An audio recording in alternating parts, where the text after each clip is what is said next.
Trump pushes Harvard for larger settlement than Columbia in federal dispute.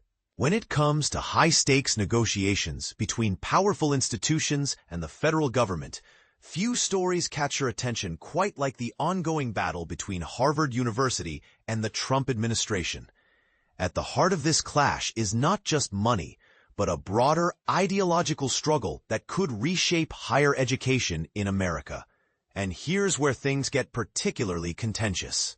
The White House isn't just asking Harvard to settle. It's demanding the prestigious institution pay more than Columbia University did in its recent $220 million agreement. But why? And what does this mean for the future of elite universities?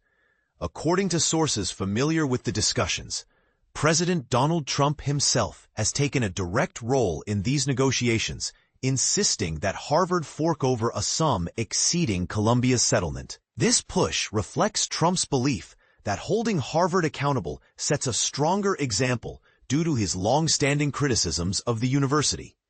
In fact, Harvard has become something of a symbol in Trump's crusade against perceived liberal bias in higher education. Sources indicate he views the school as emblematic of everything wrong with academia today, a stance likely fueled by personal grievances and political motivations.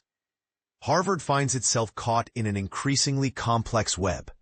Since April, the university has faced mounting pressure from the Trump administration, including frozen federal research funds totaling over $2.7 billion, repeated scrutiny of its tax-exempt status, investigations into foreign donations, visa restrictions targeting international students, and multiple subpoenas.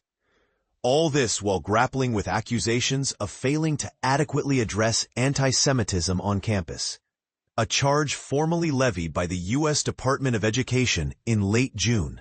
Columbia University recently reached a deal with the administration, agreeing to pay $221 million, including $21 million to resolve a Title VII case, in exchange for restoring roughly $400 million in suspended research support.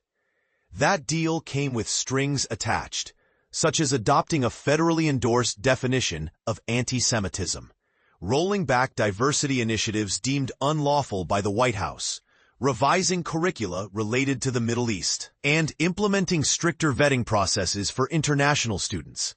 Now, all eyes are on Harvard to see if and how it will respond to similar demands.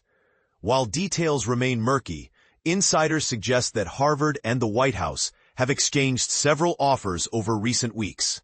Yet no final terms have been agreed upon. One lingering question is whether any financial payment would go solely to the Treasury or also serve to resolve Harvard's ongoing Title VI legal challenges. Either way, the stakes couldn't be higher. Education Secretary Linda McMahon described the Columbia settlement as a seismic shift for higher education, framing it as a blueprint for future agreements, including those involving Harvard. Speaking to CNN, she expressed optimism about resolving the matter through negotiation rather than litigation, urging Harvard to come to the table willingly. But Harvard has remained tight-lipped publicly, choosing instead to communicate privately with major donors. While the university has criticized the administration's demands as unconstitutional and intrusive, it has simultaneously taken steps some interpret as concessions. For instance, prior to Trump's return to office, Harvard adopted the same federal definition of anti-Semitism now mandated in the Columbia deal. Additionally, the university has dismantled certain diversity, equity, and inclusion programs, removed key faculty members associated with Middle Eastern studies, and even shuttered offices supporting minority, LGBTQ, and women students. All moves critics argue align too closely with the administration's agenda. Meanwhile, the Trump administration continues to escalate its tactics. Recent actions include subpoenas issued by the Department of Homeland Security seeking documents tied to alleged misconduct by international students, probes by the State Department into Harvard's ability to host J-1 visa holders, and calls from the Department of Education for Harvard's accreditor to reconsider its accreditation status. These aggressive maneuvers underscore the administration's determination to extract maximum compliance from one of the nation's most influential academic institutions. If a deal materializes, Harvard would join ranks with other prominent schools that have settled with the Trump administration.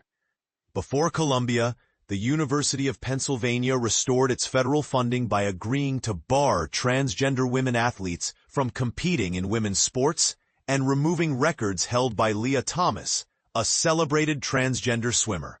Notably, Penn avoided financial penalties and preserved certain aspects of its programming, since its case lacked allegations of anti-Semitism or racial discrimination.